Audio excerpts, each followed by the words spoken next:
प्यारे बच्चों, आप सभी लॉकडाउन के कारण अपने अपने घरों में हैं। ऐसे समय में हम लेकर आए हैं आपके लिए डिजी साथ कार्यक्रम। इसके माध्यम से आप प्रत्येक दिन सोमवार से शुक्रवार तक पूर्वाह्न 10 से 12 तथा अपराह्न 1 से 2 बजे तक अपने अपने कक्षाओं के अनुरूप कार्यक्रम देख सकेंगे। स्कूली शिक्षा एवं साक्षरता विभाग, झारखंड।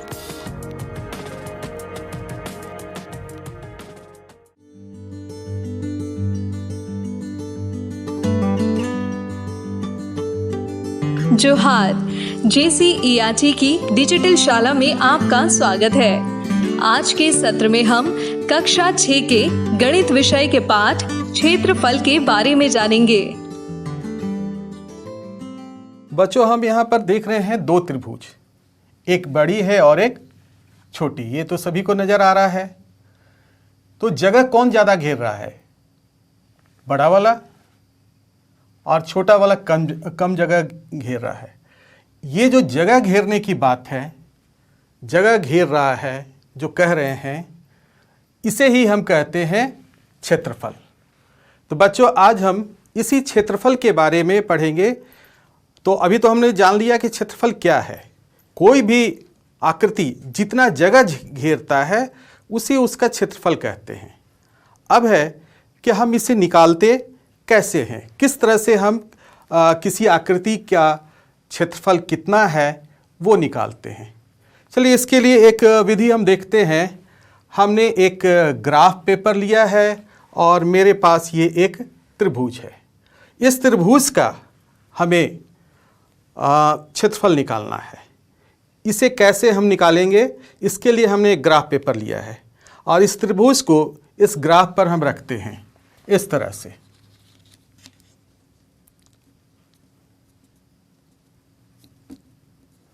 और इधर से एक हम इसकी आकृति इस ग्राफ पेपर पर बना ले रहे हैं।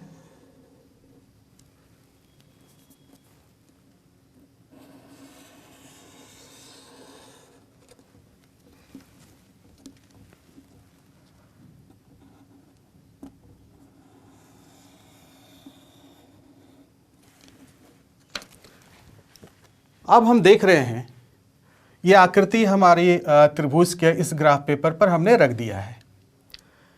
तो तरीका ये है कि हम देख रहे हैं कि कितने वर्ग इसके अंदर आए हैं। और हमारा तरीका ये होगा कि पूर्ण वर्ग को हम एक वर्ग मानेंगे, अगर आधे से ज़्यादा है उसको भी एक वर्ग मान लेंगे, अगर आधे से कम है तो उसको हम इग्नोर कर देंगे, और कहीं आधा वर्ग आ रहा है तो उसको आधा काउंट करेंगे।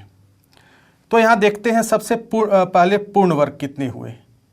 1, 2, 3, 4, 5, 6, 7, 8, 9, 10, 11, 12, 13, 14, 15, 16, 17, 18, 19, 20,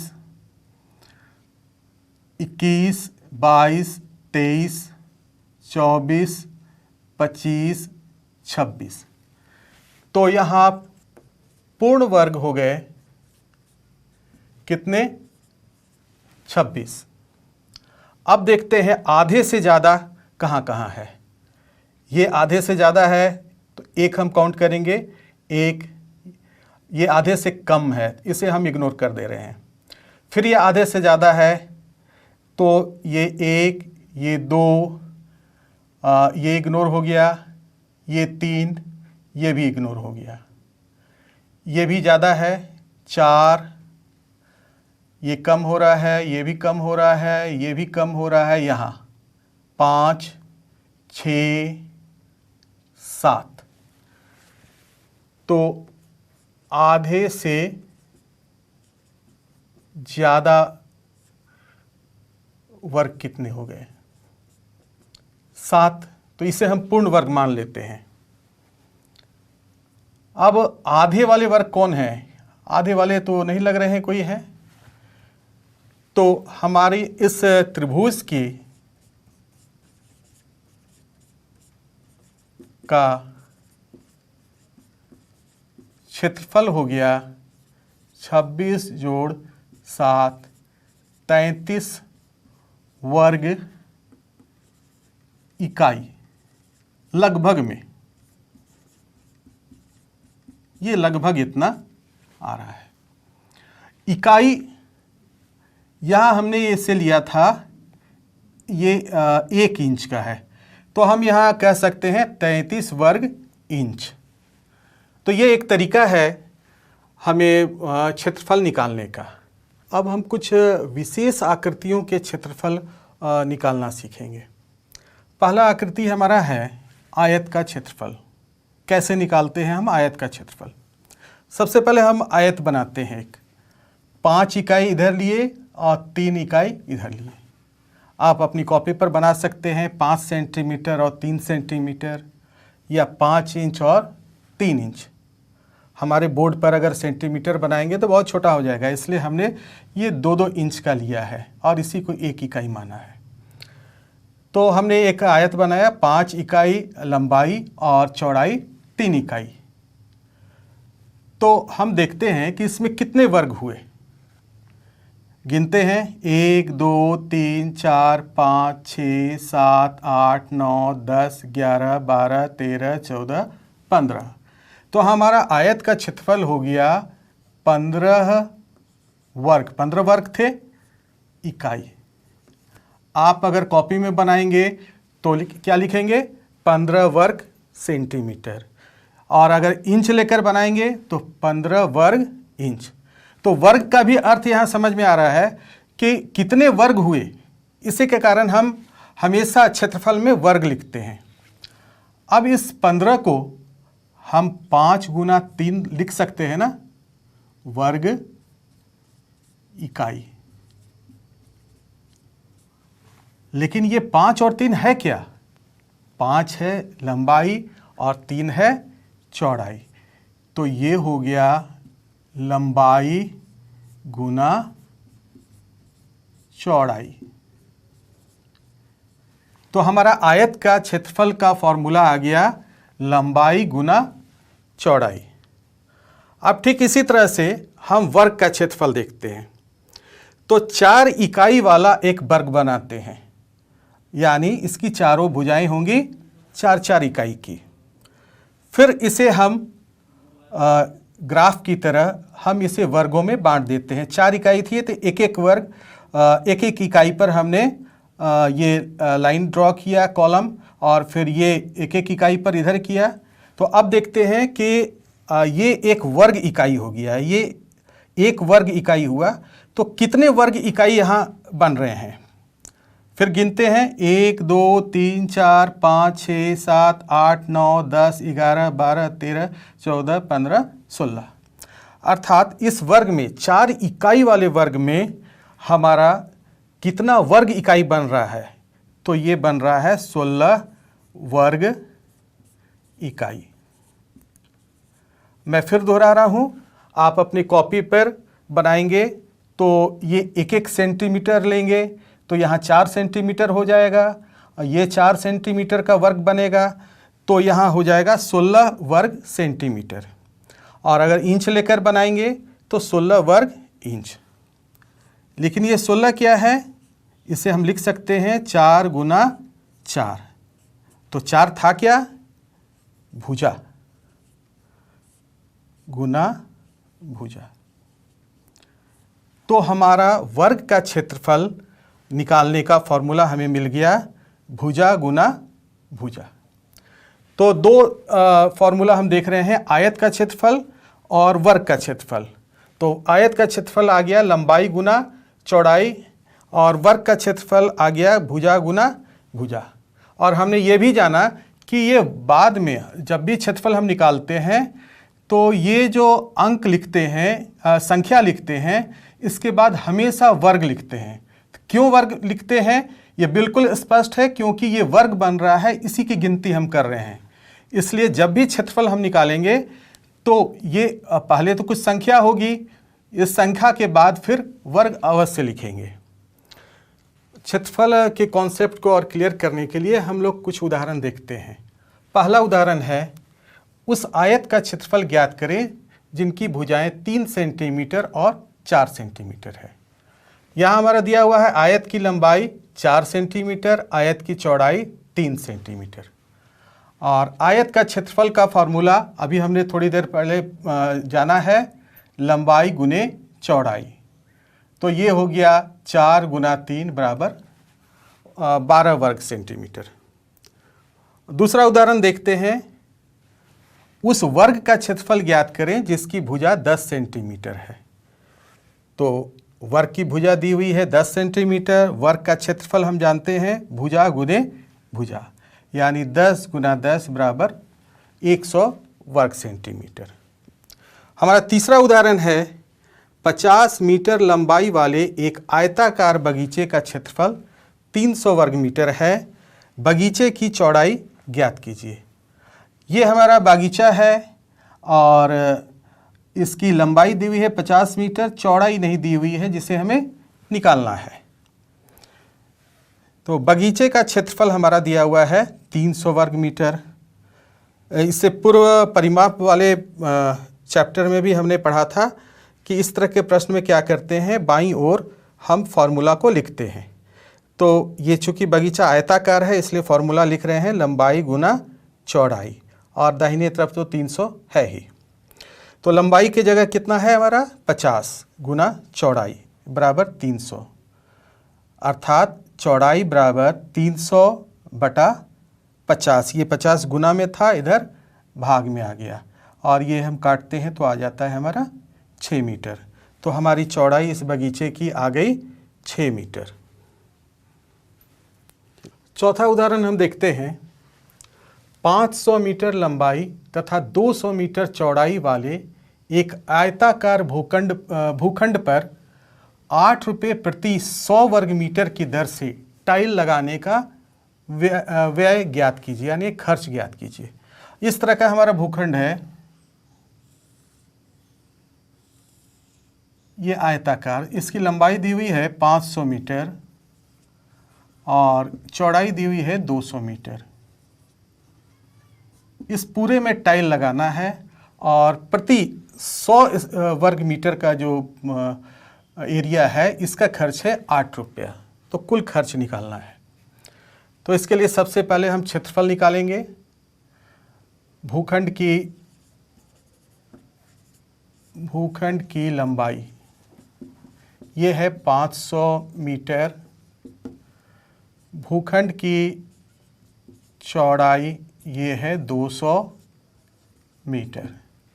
तो भूखंड का क्षेत्रफल ये होगा लंबाई गुना चौड़ाई, अर्थात 500 गुना 200। तो ये हो गया 5 दुना 10 और ये 2 शून्य 2 शून्य यानी 4 शून्य, 1 2 3 4। ये कितना हो गया? इकाई, दहाई, सैकड़ा, हजार, 10,000 है ना। इकाई, दहाई, सैकड़ा, हजार, 10,000, लाख, इतना वर्ग मीटर। और प्रति 100 वर्ग मीटर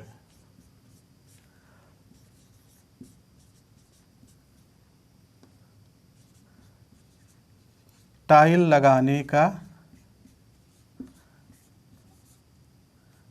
खर्च है 8 रुपया। तो कुल खर्च हमारा कितना आ जाएगा भूखंड में?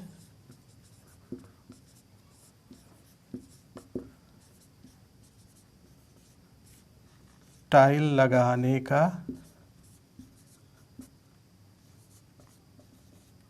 कुल खर्च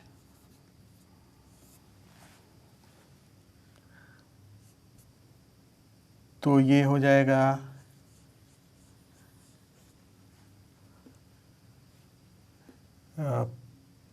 5 शून्य, इकाई, दहाई, सैकड़ा, हजार, 10,000, लाख बटा 100 गुना 8। तो ये शून्य, ये शून्य, ये शून्य, ये शून्य, तो ये हो गया 8,000 रुपया। तो कुल खर्च आ गया हमारा 8,000। 100 से हमने क्यों भाग दिया? क्योंकि 100 वर्ग मीटर का खर्च था 8 रुपया, इसलिए हमने यहाँ 100 से भाग दिया है और फिर 8 से गुना किया, तो हमारा कुल खर्च आ गया 8,000 रुपया। इस सवाल में हमने देखा क्या करना था हमें। भूखंड दिया हुआ था, इसकी लंबाई दी हुई थी, इसकी चौड़ाई दी हुई थी और इसमें हमें टाइल लगाना था। टाइल का खर्च दिया हुआ था, प्रति 100 वर्ग मीटर में का खर्च था 8 रुपया। तो क्या किया हमने, सबसे पहले जो हमारा प्रश्न बनाने का तरीका है कि जो दिया होता है उसे लिखते हैं। भूखंड की लंबाई थी 500 मीटर, ये दी हुई है। भूखंड की चौड़ाई 200 मीटर, ये दी हुई है। तो अब हम इसका क्षेत्रफल निकालते हैं इस भूखंड का। तो भूखंड का क्षेत्रफल हो गया लंबाई गुना चौड़ाई, यानी 500 गुना 200। तो ये 5 दूना 10 हो गया। इसके बाद हम जीरो वाले के गुना ऐसे ही करते हैं। 5 दूना 10 किए और ये 2 शून्य और ये 2 शून्य, यानी 4 शून्य। तो इधर से हमने रखा 1 2 3 4 शून्य और 10, यानी इकाई, दहाई, सैकड़ा, हजार, 10,000, लाख, 1 लाख वर्ग मीटर। और 100 वर्ग मीटर टाइल लगाने का खर्च है 8 रुपया। तो कुल खर्च जो हमारा आएगा वो कितना आएगा, वो 1 लाख और बटा में 100 देंगे, क्योंकि 100 का खर्च है 8 रुपया और 8 से गुना करेंगे। तो ये हमारा आ गया 8,000 रुपया। अब अगले उदाहरण को हम देखते हैं। एक मेज के ऊपरी पृष्ठ की माप 2 मीटर गुना 1 मीटर 50 सेंटीमीटर है। मेज का क्षेत्रफल वर्ग मीटर में ज्ञात कीजिए। ये 2 मीटर गुना 1 मीटर 50 सेंटीमीटर, इसका क्या अर्थ हुआ? लंबाई हुई 2 मीटर और चौड़ाई हुई 1 मीटर 50 सेंटीमीटर। तो ऊपरी पृष्ठ की लंबाई ये है 2 मीटर और ऊपरी पृष्ठ की चौड़ाई है 1 मीटर 50 सेंटीमीटर। लेकिन यहाँ एक चीज़ गौर करना है कि हमें क्षेत्रफल निकालना है वर्ग मीटर में, लेकिन यहाँ सेंटीमीटर है। तो क्या करना होगा, इस सेंटीमीटर को हमें मीटर में बदलना होगा। तो 1 मीटर 50 सेंटीमीटर का अर्थ हो गया 1 मीटर जोड़ 50 सेंटीमीटर। तो 50 सेंटीमीटर को हम मीटर में कैसे बदलेंगे, देखते हैं। 1 मीटर में कितने सेंटीमीटर होते हैं? 100। तो ये 50 बटा 100, ये मीटर हो गया। 50 सेंटीमीटर बराबर 50 सेंटीमीटर बराबर हो गया 50 बटा 100, तो ये मीटर हो गया। अब इसको काटते हैं, ये कट गया, तो 5 बटा 10, तो दशमलव हमने पहले ही पढ़ चुके हैं हम लोग, तो ये हो जाएगा 0.5 मीटर। तो यहाँ हो गया 1 मीटर प्लस 0.5 मीटर। अब इसको जोड़ेंगे। चलिए फिर हम दशमलव वाले चैप्टर में फिर वापस आ रहे हैं, कैसे इसको जोड़े हैं। आप में से अधिकांश जानते होंगे, लेकिन फिर से मैं दोहरा रहा हूँ। 1 मीटर जोड़ 0.5 मीटर, कैसे जोड़ेंगे इसे? 1 मीटर अर्थात 1.00, 0.5, तो दशमलव को दशमलव के नीचे रखते हैं, इधर 5 और इधर है 0, तो ये हो गया 5 दशमलव और इधर 1.5, तो ये हो गया 1.5 मीटर।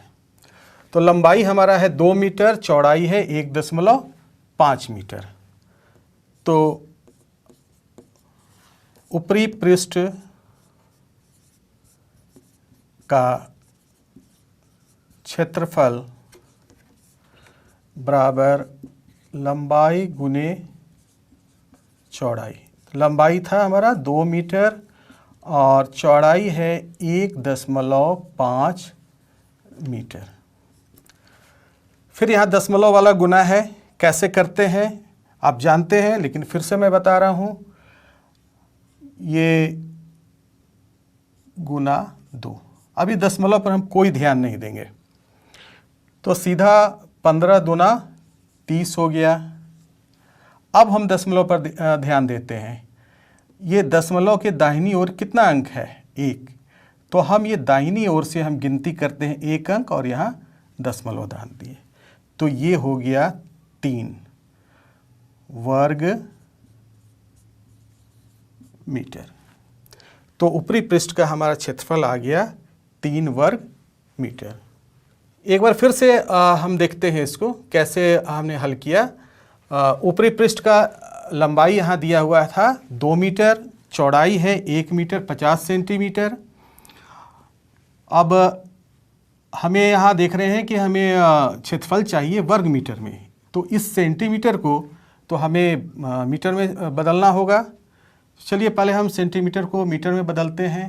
तो हम जानते हैं 1 मीटर में 100 सेंटीमीटर, तो सेंटीमीटर को मीटर में बदलने के लिए हम 100 से भाग देते हैं। 50/100, ये शून्य कट गया और ये बच गया 5/10। और हम दशमलव का पाठ पहले ही पढ़ चुके हैं, तो हम जानते हैं कि 5/10 को हम लिखते हैं 0.5। तो ये हो गया 1 मीटर प्लस 0.5 मीटर, और इसको हमने जोड़ा तो ये आ गया 1.5 मीटर। अब ऊपरी पृष्ठ का क्षेत्रफल आ गया लंबाई गुना चौड़ाई, यानी 2 मीटर गुने 1.5, और 2 को 1.5 से गुना करेंगे तो ये 3 वर्ग मीटर आएगा। अब अगला उदाहरण हम देखते हैं। एक फर्श की लंबाई 5 मीटर तथा चौड़ाई 4 मीटर है। 3 मीटर भुजा वाले एक वर्गाकार गलीचे को फर्श पर बिछाया गया है। फर्श के उस भाग का क्षेत्रफल ज्ञात कीजिए जिस पर गलीचा नहीं बिछा है। मान लेते हैं ये हमारा फर्श है और इसकी लंबाई दी हुई है 5 मीटर और चौड़ाई है 4 मीटर। ये हमारा फर्श है और इसी फर्श पर एक गलीचा यानी दरी बिछा हुआ है। मान लेते हैं वह ऐसा है।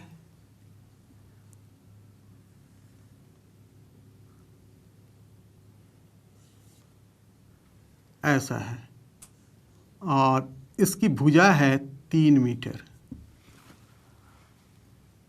तो ये जो खाली जगह बच रहा है, ये इसका क्षेत्रफल हमें निकालना है। तो सबसे पहले हम निकालेंगे फर्श का क्षेत्रफल।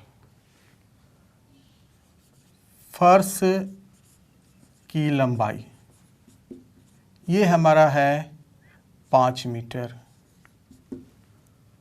फर्श की चौड़ाई ये है 4 मीटर। तो फर्श का क्षेत्रफल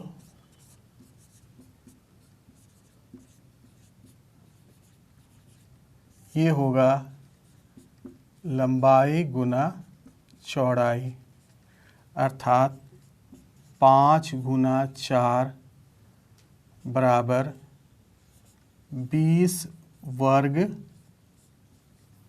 मीटर।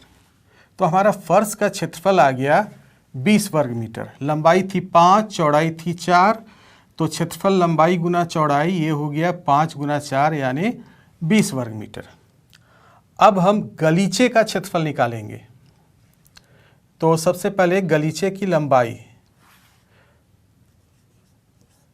गलीचे की भुजा, लंबाई नहीं कहेंगे, गलीचे का भुजा ये है 3 मीटर। और देखेंगे गलीचा किस तरह का था, ये है वर्गाकार। तो गलीचे का क्षेत्रफल ये होगा भुजा गुना भुजा। अर्थात 3 गुना 3 बराबर 9 वर्ग मीटर। गलीचा वर्गाकार था और इसकी भुजा थी 3 मीटर, तो हम जानते हैं कि वर्ग का क्षेत्रफल होता है भुजा गुने भुजा। तो ये हो गया 3 गुना 3 यानी 9 वर्ग मीटर। तो उसके फर्श से जो 20 वर्ग मीटर का था उसमें 9 वर्ग मीटर का गलीचा बिछा हुआ है। अब जो शेष बच गया वही हमें निकालना है।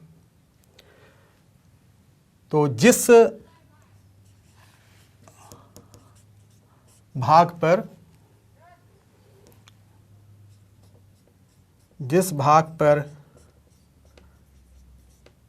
गलीचा नहीं बिछा है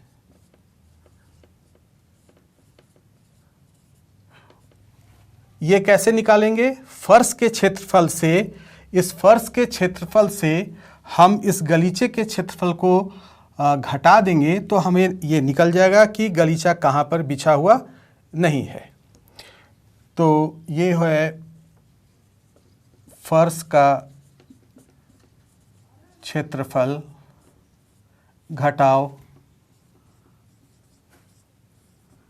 गलीचे का क्षेत्रफल। फर्श का क्षेत्रफल हमारा कितना था? 20 वर्ग मीटर।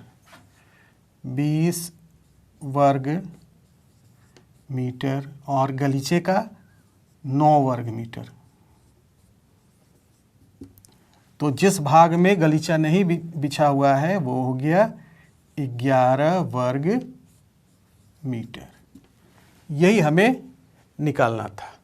तो इस तरह के प्रश्नों में हमने क्या देखा कि पहले हम फर्श का क्षेत्रफल निकालते हैं, उसके बाद गलीचे का क्षेत्रफल हमने निकाला और जहाँ नहीं बिछा हुआ है वो निकालना था। तो फर्श के क्षेत्रफल से गलीचे का क्षेत्रफल हमने घटा दिया तो हमारा ये आ गया 11 वर्ग मीटर।